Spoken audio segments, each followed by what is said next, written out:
Testies. Welcome to the first ever live reaction video, or maybe not so much live, but just reaction video to the 2021 NFL Draft. We didn't do this after the first night here for Sig and the Big, Sig and the Blend, Beers and Bullshit, God, whatever I'm a part of these days here. But essentially just going on with the last 2 days, I've been watching a lot of the NFL Draft.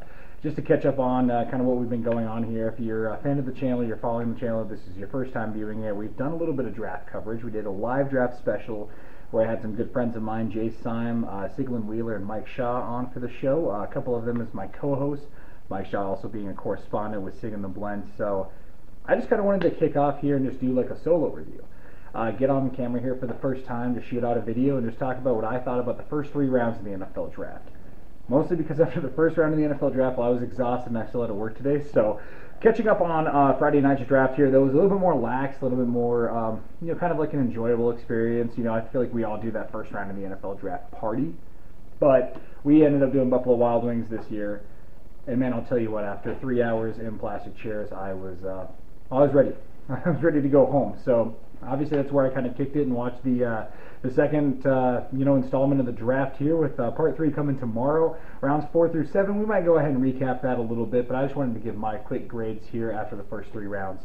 So starting off with the winners, just because we all love talking about the dubs, right? So the first winner I have in the draft, and it sounds interesting to say because usually we associate this man with shitty drafting, but I'm going to give it up to Ryan Pace of the Chicago Bears.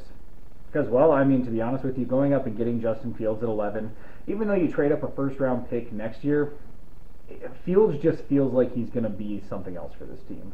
He's not just going to be some, like, stopgap. Like, if they would have gotten Mac Jones, I would have been like, okay, that's a decent pick, but chances of him falling there, and then we're sitting with, Andy Dalton this year, it just kind of felt like the Bears were doomed to 8-1, or an 8-9 record, something kind of along those like mediocre in the middle lines, because the defense is good enough to win a championship. Khalil Mack definitely deserves that. Shout out to my former Raider there. But we're sitting out there and it's just like, what have the Bears done right this offseason? They brought back Allen Robinson against his wishes, but at this point it's looking pretty smart because you get Justin Fields, you get a legitimate quarterback, and obviously there's not a word so far that they're saying that Fields is going to be the guy right off the bat, because they've said on social media that Andy Dalton's their QB1 for this year. But I think, if you've listened to anything I've done about this, I'm a huge fan of Justin Fields. I honestly think he's the second best quarterback long-term in this draft class. Zach Wilson might be a little bit more pro-ready, but man, once Fields kind of picks up this NFL offense, I think it's going to be a good time. So I love the Bears picking the pick, and that would have had a win right off the bat for me. But then they go off in the second round, and at the 39th pick, they get Tevin Jenkins. Now, they don't have a third-round pick, so that kind of ended the night for there. But Jenkins was someone I had on my big board for the Raiders at 17 overall. Obviously, we're going to cover them a little bit later as I talk about them, but getting Tevin Jenkins, I feel like, is someone who at Oklahoma State was a phenomenal run blocker. Didn't really get to show that prowess so much in a very pass-heavy offense, but obviously with Chuba Hubbard, or however you say his name, rushing for 2,000 yards in 2019, I think you saw the versatility that he offers, and so he could play pretty much anywhere along that line. The Bears definitely need, offensive linemen, so I think that is a fantastic pick. So that's why the Bears are actually my first winner in the NFL Draft here. Second off, though, the next winner I'm going to pick, it's going to be the Eagles, because honestly, Howie Roseman was another general manager here that kind of flipped the script on what I traditionally have thought of him. Dave Gettleman's going to get an honorable mention too, just because picking up a second first-round pick to jump back to 20, just to pick Kadarius Toney, that was a solid move. But on it, so for my second winner in the NFL Draft, I have the Philadelphia Eagles coming out here, and honestly, I think the Philadelphia Eagles did a fantastic job. Not only did they have the 6th pick originally, but they dropped back to the 12th pick with the Miami Dolphins after they traded with the San Francisco 49ers, recouping one of those picks that the Dolphins got in the trade. So I think that was a smart move, but then to only give up a third to jump 2 spots and pick up Devontae Smith when he was kind of going through a little bit of a fall, great move. You need a number 1 receiver. I thought that, in the kind of first mock drafts that I was doing when the Eagles were picking at number 6, I thought Devontae Smith was a lock to go there. I thought he, I think that he is the number 1 option that you need on your offense. he can catch 100 balls, 110, 120 balls this year because, you know, he's got the sleek route running, he's got the long arms. He kind of reminds me of like Chad Johnson mixed with like a Marvin Harrison combo. So love that pick there at number 10. Landon Dickerson, I think, was a great interior offensive lineman pick. You can kind of shuffle him around. Maybe once Jason Kelsey retires or his contract expires, you move him into center. And then Milton Williams at 73, honestly, was a great versatility pick. A lot of people have him as an undersized defensive tackle. A lot of people have him as an oversized defensive end. He's really fast off the ball. He actually, I think, ran about a either high 40 or a low 4.9 40, so not exactly slow for an interior defensive lineman, someone who played D-tackle at Louisiana Tech. So we'll kind of see what happens there, but I do love the Eagles picking up 3 guys who could very well be cornerstones of what's probably going to be a long rebuild, if we're going to be honest here. But so pretty much I picked 4 teams for every single category. We'll try to kind of switch up and hurry this up here. The next winner, though, I had is the Miami Dolphins, because the Miami Dolphins came into the first and second round with a lot of picks going here, because they had 2 first-round picks. It looks like they had 2 second-round picks, and then I did just track their third-round pick, which we're going to cover here. So with the Miami Dolphins in the first round, they picked Jalen Waddle at number 6, and while that was kind of a surprise to some people, I've been saying all along, if there's one wide receiver, you know, who Miami I think is going to just pick out of pure chemistry, be Waddle. Now, obviously, if Jamar Chase is there, I think you take Chase because he is the number 1 in this class. But between Waddle and Smith, I kind of like Smith for most of the teams picking in that 6 to 12 range. But Miami was the one team where I kind of said, okay, maybe the chemistry with Waddle with Tua previously, you know, he would be the better pick in that offense. You signed Will Fuller, and you still have Devontae Parker, so I think that just instantly becomes, you know, a very talented receiving core. You still have, Preston Williams kind of had a little bit of a breakout last year for them, so we'll see what happens. Jalen Phillips at 18, love the pick. Jalen Phillips, kind of great story coming out of UCLA, originally retiring for concussion issues, and, you know, kind of transfers to Miami, goes back, plays this year. He's an All-American, you know, was a phenomenal player for Miami. So he's the first kind of edge defender, pass rusher off the board at 18 there. That was a great pick. And then in the second round, they followed up with Javon Holland, safety out of Oregon. He was a 2020 opt-out, but very flexible player, can kind of play in the box, play a little bit of center field. And then picking Liam Eichenberg at 42. This is a deep tackle draft, so if you're going to pick a tackle, you're going to pick it in the second round, Las Vegas. But, you know, I still think that, you know, with all the picks that they had in the first 2 rounds, those are 4 quality picks, 4 guys that you can slot in, hopefully start right away for you. But then they did need some tight end help, and they went out and they got Hunter Long with the 81st overall pick, and that's what kind of cemented them, sitting them as my winners in the draft, because it's easy to draft great talent when you have, you know, 4 picks in the top 45. But then when you go out and you still get someone like Hunter Long, who I had a late second round grade on at 81, I think that's what kind of solidified it. If they can just pick up a running back, though, some sort of sleeper running back to kind of pair with that young stable they have there, it's going to be interesting, because I know that they were in on Aaron Jones at the beginning of the offseason. So I feel like running back's one thing Miami really needs to add. Last winner, though, we're going to be talking about is the Miami Vikings. Just kidding, the Minnesota Vikings. We're going to be talking about the Minnesota Vikings here at number 4 as my final winner of the 2021 NFL Draft rounds 1 through 3. I think when you're talking about the Vikings switching it up here, they went from 14 to 23, allowing the Jets to kind of jump up and take Elijah Vera Tucker. Now that's who I had them taking in probably every single one of my mock drafts. I thought AVT to Minnesota was pretty much a lock, but them allowing the Jets to trade up there allows them to recoup some picks, and then they still pick Christian Darrisaw at 23, who a lot of people had ahead of Elijah Vera Tucker, and kind of plays that true tackle role more in a power-based run system with the Vikings. You know, he can play zone as well. I think you're adding a big mauler for Dalvin Cook to run behind. That's a fantastic pick. They do need tackle help. They don't have a second-round pick thanks to the Yannick Ngakoue failed experiment, but they did go ahead and trade back up in the early 3rd round and then pick Kellen Mond at 66. Now, this is a good pick. I do like Kellen Mond because on the base level, he's a backup. He's your backup for... Jesus, why can I not think of Pastor Kirk Cousins' name right now? I honestly just had a space cake there. Wow. But Kellen Mond at 66, you know, he's going to back up Kirk Cousins there. But you know what? Best case scenario, long term, he's Kirk Cousins' replacement. And I think, who knows? Who knows what we're going to kind of see long term from this? This is a very intriguing pick. But then they're not done taking quarterbacks, as at 78 they take Chaz Surratt, who is a converted quarterback who played linebacker for the University of North Carolina. I think that's a great pick. Chaz Surratt, someone who's got a lot of great natural athleticism, obviously a student of the game, switching from quarterback to linebacker. So the intangibles are there, and you know, anyone with hard work ethic like that who can make that switch in college, you have to think he provides you the positional versatility when it comes to the professionals. So we'll see where that pick plays out. There's a lot of intrigue with that one there, but I think Wyatt Davis at 86, picking up a solid guard, someone who could have gone in the second round. Some people even had a late first round grade on him. I think picking him, proven from Ohio State, he had a little bit of a down year, but still, the Vikings, absolutely solid draft class here. And then they finish off their massive third round here with the fourth third round pick that they had, picking up Patrick Jones out of Pitt. Tremendous natural tools. I think he's someone who could beef up and even play on the inside on third downs. But if you're the Vikings, obviously Yannick Ngakoue was an experiment that failed. You need someone that's going to be across from Danielle Hunter, and you can never have too much defensive line depth. So for the Vikings, I do like them kind of picking up Patrick Jones there at the end of the third round with pick 90. So with 4 third-round picks, they grab a lot of talent. They grab some intrigue there with Kellen Mond. So they're going to be my final winner of the first round. Next, we're going to kind of break it down to the losers. I do have 4 losers of this draft. I did stretch on one of them, so go ahead and hate me in the comments if you want. But, that's going to come at the end. But I'm going to pick my 3 definitive losers first. And the first one, I think we can all agree, is going to be the Green Bay Packers. Because what the fuck are we sitting here? Like, 24 to 48 hours ago, I mean, we would have thought Aaron Rodgers, maybe things are turning around a little bit. The Packers have an end of the first round pick. This is a deep receiver draft. Maybe we see something magical happen. Maybe someone like a Rashad Bateman, a Terrence Marshall Jr., Rondell, or Elijah Moore fall to the Packers and they take him. Or maybe they take a center. Or maybe they end up taking Eric Stokes, who I kind of had a second round grade on. He was a little bit of a reach. A lot of people actually had Tyson Campbell, who was taken with a 33rd pick by the Jaguars. We're going to cover that one.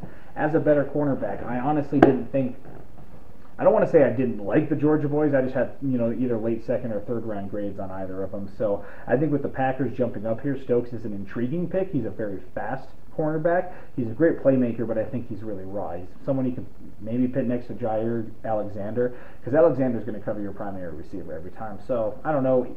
He can develop it with that team, but I think at the same time, when you saw a lot of Packers fans, they really expected that pick to either be receiver or you go with someone like Landon Dickerson, who's on the board at center. I don't even think to say like Creed Humphrey would be a reach, because they seriously passed on him when they took Josh Myers out of Ohio State. I don't know. I had Josh Myers as my 4th or 5th best center in this draft class, kind of depending on where you rank guys like Quinn Meinerz out of UW-Whitewater, which, I mean, seriously, UW-Whitewater, University of Wisconsin, and you're not going to pick him to the Packers? I don't know. I just think there's head-scratching moves. I don't blame Aaron Rodgers for wanting out of town. I don't blame him for wanting to come to maybe Vegas or Denver. I would not like to see that. Or maybe San Francisco. So I think at the end of the day, we'll kind of see what happens. Those are the 3 trade destinations that have kind of been rumored for Rodgers to really like. I don't know. But like the Packers, I mean, once again, they fucked it up. I think they pick Amari Rodgers at 85 here. That is a good pick, so that's going to kind of keep it from maybe like an F- grade. But I'm giving this a straight F because I don't like the Stokes pick. I'm not saying you can pick him up at 62 where they pick up Myers, but Myers, man, I was shocked at that one, because I thought if they're taking a center and Creed Humphreys on the board, like that's your guy to take. He literally goes 1 pick later to the Chiefs. So kind of a frustrating pick there. I know my stepdad's a big Packers fan. He is not a fan of kind of what they're doing right now at all, but we'll see what happens in the future. Next loser I have is going to be the Jacksonville Jaguars. Now I think you're going to look at me and say, well, what do you mean? The Jaguars drafted Trevor Lawrence, number 1, Travis Etienne, or Travis Etienne, whatever you want to say, however you want to say it. We're hearing everything from everybody's name pronunciations at this point. But they pick him up at 25, reunite the Clemson boys there. They get Tyson Campbell at 33, who I just talked about, Walker Little at 45, and Andre Cisco at 65. So in the top 70 picks, they have 5 picks. And I think I don't hate their picks. I like their picks all as individual players, but I think when you're the Jaguars and you're coming back up here and you're Urban Meyer and you have a whole team to rebuild. I mean, you are starting from scratch. You bring James Robinson, Miles Jack, Josh Allen. You only bring a handful of players in there that are, I think, must-keep players. And so you're starting with this raw ball of clay, right? And obviously Trevor Lawrence as the number 1 pick, that's to be expected. We're not going to grade that one anything higher than a B because, well, that's either do the right thing or completely screw it up. You know what I mean? Sorry, we'll try to keep it censored here. But I don't know. Etienne at 25 makes sense, but at the same time, with James Robinson there, there's so much talent on the board that can fill way bigger holes that you have. I don't know if a luxury pick like ETN picking him up, to be this half running back, half receiver hybrid maybe that they plan on him doing. I don't know. It feels foolish because I'll defend the Kenyon Drake to Las Vegas move all day long, but then ETN in the first round, once again, that just seems like, once again, it's a head scratcher. It's just kind of for the value of what you have at 25. I just don't know if you pick him there, but he is a very talented player. He's worthy of being picked there. I'm just not a huge fan of it overall. Tyson Campbell at 33, once again, third round grade on him. I had Eric Stokes at a late second round grade. I don't like either of those picks as cornerbacks, but they could prove me wrong. Definitely fits a need for the Jaguars, so we'll see what happens. But Walker Little at 45, when you're talking about a guy who has showed some promise, but had a back injury and then sat out all of 2020 after an ACL injury in 2019, I mean, a lot is unproven. To take someone, I mean, I get it. He was the #1 tackle coming out of high school. He's a very highly touted recruit, and there was at one point at Stanford he looked like he was the next great thing. I mean, there was a reason why in early 2019 everybody had him at the top of their 2020 big boards as far as like this guy is, he's going to be the bona fide #1 tackle. Obviously he still has that potential, but for 45, I guess for the Jaguars there's a lot of risk here. Because still, Andre Cisco at 65 isn't a bad pick, but coming off of a torn ACL, you're just gambling a lot for a team that maybe should get some solid cornerstones. Players are going to be good long term. I mean, I'm not saying obviously there's a Trevor Lawrence everywhere, but there's plenty of talent available at 25, at 33, at 45 that's going to be a lot more solid long term. So we'll see. That's why I do have the Jaguars as a loser of the first 3 rounds here, because in my opinion, I guess I would have gone different. Next one is the Saints, because I'm going to say it right now, I think the Saints are in for an extremely tough year this year. I think the Saints have not made the right decisions in a lot of different places that have led them to being, going into the offseason, we talked about what kind of cap hell that they were in. I mean, 70, 80, 90 at one point were the numbers being reported of how many $1 million they were below the cap. It's absolutely nuts. So I don't know, I feel like you need to fill some holes. And Peyton Turner is not a bad pick at 28, but there was better pass rushers available. Like, I don't know, I thought Ronnie Perkins, someone who goes 96 to the fucking Patriots, drops severely, was a better player than Peyton Turner, but once again, this is my own personal evaluations. Everybody has their own different grades. I just thought that maybe Peyton Turner slipping into the first round, the first round would have been a little bit more edge rusher heavy, because with Gregory Rousseau still on the board, that's the one that I really question, because Gregory Rousseau's upside is almost unparalleled in this draft class. There's a lot. Honestly, it's a Hall of Fame superstar potential. Now he's very raw, and coming off of a 2020 opt-out, that would have been the pick for me. But once again, this is me judging. This is me judging my winners and losers. Feel free to judge how you want, because I think Pete Warner and Paulson Adebo, who are outside linebackers and cornerback picks, guys who there's other linebackers available. Adebo I know picked at 76. I can't remember off the top of my head, but there's another corner though who I really wanted for him. We'll see what happens. I was on the fanboy boat of the Saints somehow picking Kyle Trask, which shout out to the Buccaneers for picking him at the end of round 2. Decent draft. I'm not going to include him in my winners, my middles, or my losers, but I do like what the Buccaneers are doing this offseason, just kind of getting the band back together, adding a couple of solid pieces, and they're going to be a real contender this year. But let's not forget they did finish 10-6 last year. They were a wild card team. They just got hot when the feeling was right. So still a couple of holes to fill, but we'll see what happens in that NFC South that is going to be ripe for the taking. So watch out for the Falcons too. But last loser, this one I think, like I said, is going to be a little bit controversial, but I have the San Francisco 49ers. Because I think picking Trey Lance at 3, not bad. I like the pick for him. Obviously, I was on the Justin Fields train, standing up on top of the table going rah, rah, rah, rah, rah. But to trade 3 first-round picks to trade up for a guy that I guess maybe if you would have just let the draft come to you a little bit more, or maybe let somebody else take that massive equity loss, I don't know. It's a lot to gamble, and that's why I have them as losers. Because if Trey Lance comes out, fantastic. You guys are winners.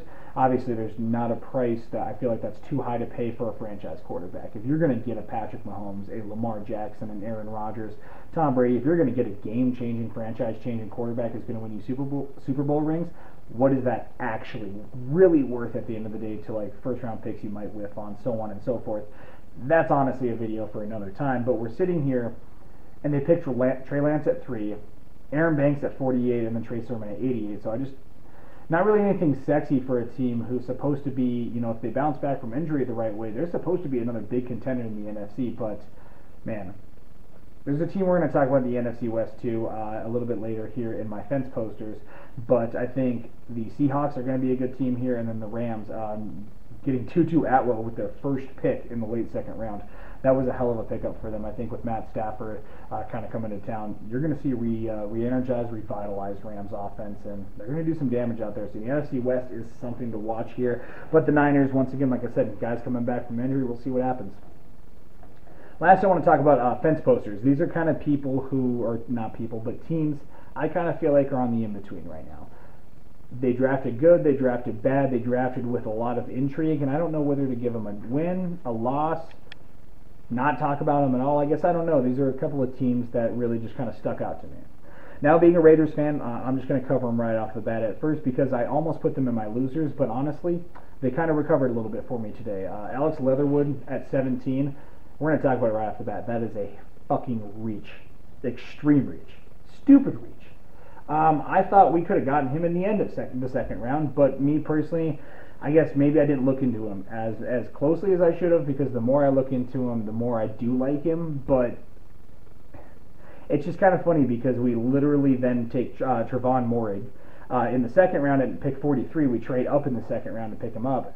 But it's like that was a guy who I would have been totally fine with taking at 17. And once again, if we would have traded up for Alex Leatherwood in the second round, he was on my second round big board. I did like him for the Raiders. But that's kind of a wash. That's like what, B grade, C plus B grades, like a very average grade there, because well, Trevon Moehrig is probably one of the steals of the draft. Alex Leatherwood is one of the reaches of the draft. So it's like you flip flop them, salaries matching and everything like that. I don't know. It's so weird to just look at those two picks because it's very bipolar. It's because like Leatherwood, I was like, okay, ho hum. And then something I did not think was going to happened today when we picked up Trevon Moehrig, who was at the top of my big board. Well, it was Micah Parsons and then Trevon Moehrig as far as guys I really liked for the Raiders to pick in the first round. So us picking him up, we get Malcolm Kuntz out of Buffalo and then Devin Diablo with the 80th pick overall out of Virginia Tech. I think these guys are very interesting. Malcolm Kuntz, very, very raw edge rusher. I think third or fourth round grade is kind of what I had on him. So, you know, with him getting picked up in the mid to late third round here, not a bad pick. A lot of intrigue. We do need pass rushers. We need guys who can kind of, you know, bust out a little bit. I think Matt Crosby's getting to the point where maybe he has a ceiling. I don't know. Cleveland Federal's definitely going to start kicking inside, I think, on pass rushing downs. Yannick Ngakoue is going to become our primary threat, but we always need depth. And I think that's where Kuntz kind of jumps in. And then Diablo is an extremely interesting pick. When I was looking at this guy before, it's like, do you put him at safety? Do you put him at linebacker? Do you put him at like this hybrid role? I mean, he's kind of like a poor man's Jeremiah Owusu-Koramoah, if I'm butchering that once again. Horrible with names. But he's kind of like a poor man's version of that, you know, 6'3", 6'4", very fast, about 227 pounds. Like I said, he's got the physical ability to play safety, but also if he's strong enough to play linebacker, I think if you coach him up, he's going to be a hell of a player. So Divine Diablo out of Virginia Tech was probably one of my favorite, most interesting picks so far by the Raiders. But love what they're doing in the draft. Alex Leatherwood, though, I don't know if he's giving me Colton Miller energy here. Sorry, I had to swat fly away. He's giving me Colton Miller energy here, so it seems like a reach now. But if he turns out the same, you know, ends up polishing up his game, adding some strength to that body, who knows? He could be the next, you know, Pro Bowl tackle for us. You know, he and Colton Miller could hold it down for the next 10 to 15 years. Then it's not a reach. You know, if we get a franchise tackle out of it, even at right tackle, 17, fine with me. But just kind of where everybody was evaluating Alex Leatherwood, there's just a lot of risk involved with that.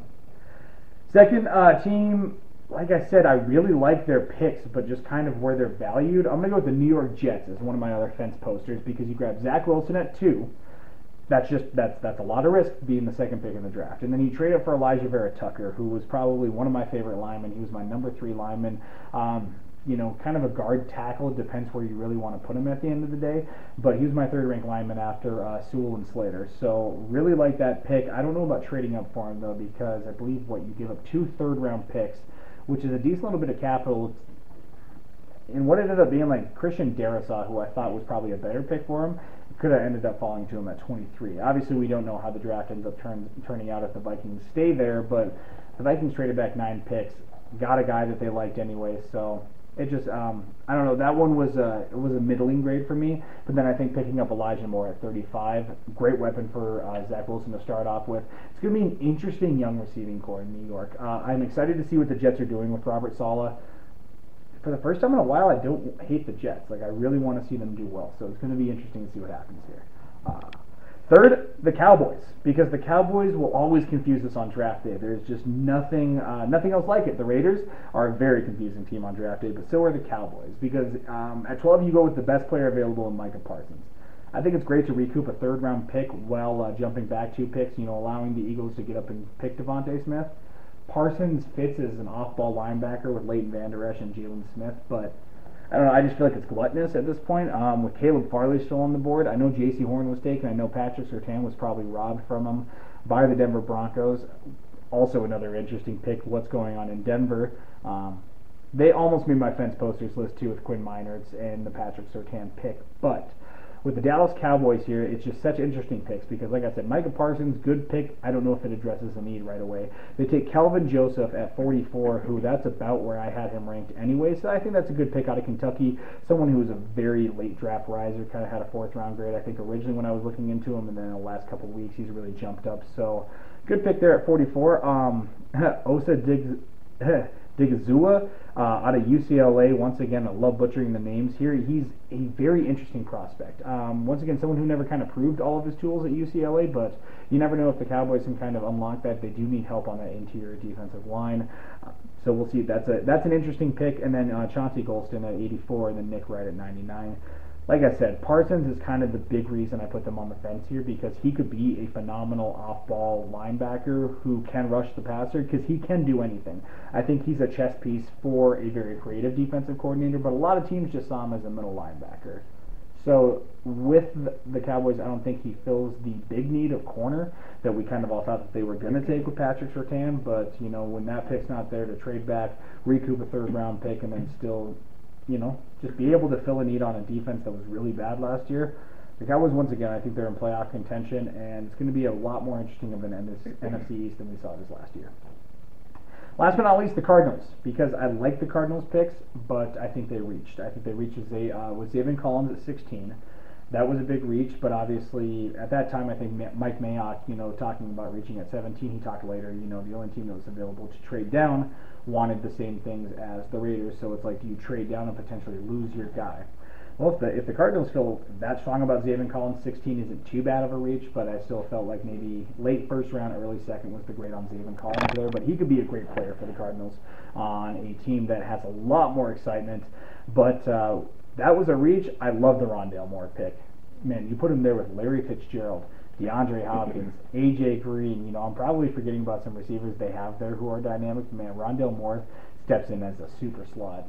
Right away, he's dynamic. As long as he can stay healthy for that Cardinals team. Kyler Murray, that is going to be dangerous this year. Like I said, this NFC West is absolutely stacked. You could have the Niners coming back with Trey Lance, could take the starting job. We never know what happens. They say Jimmy Garoppolo right now is the starter, but in the words of Kyle Shanahan, we don't know who's going to be alive tomorrow. So serial killer Kyle Shanahan, who knows who he's going to start at quarterback this year. It's going to be a crazy one. So that NFC West, because you have the Seahawks, you have the revamped Rams, talking about Matt Stafford coming to town. That is going to be a hell of a division to watch, especially with 2 NFC West teams too, being kind of in play for that Aaron Rodgers pick with the Raiders and the Broncos. West Coast is about to have some very interesting football come September. But anyways, yeah, that's kind of after the first 3 rounds of the 2021 NFL Draft. That's going to be my opinion on everything as I'm sitting here in my garage. High quality productions only, right, people? But hey, let me know what you guys kind of think. Inbox us, comment on the YouTube video, like, share, subscribe, all those other fucking advertisements that we always do every single time. But we love you. Thanks once again for Sig and the Big, Sig and the Blend, Beers and Bullshit. My name is Cole Blenner. I really appreciate you guys tuning in tonight. We're out.